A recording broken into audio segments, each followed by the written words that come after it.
Jsi moudrý a všemocný, Pán Bůh si náš, a ve světle nesmírném tvář ukrýváš. Tvá sláva se od věku na věky skví a jméno tvé vítězné doprovází.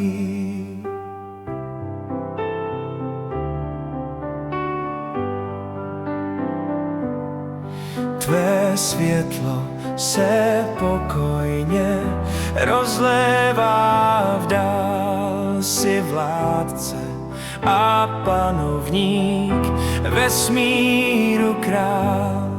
Jsi mocný a přesto jsi spravedlivý, jsi vtělená láska, Bůh dobrotivý.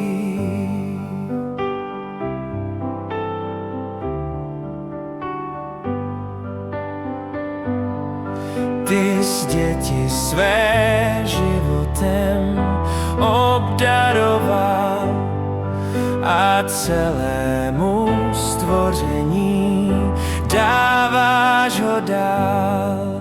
Ač člověk je smrtelný, vadne jak květ, ty jsi život mu zaslíbil dát brzy zpět.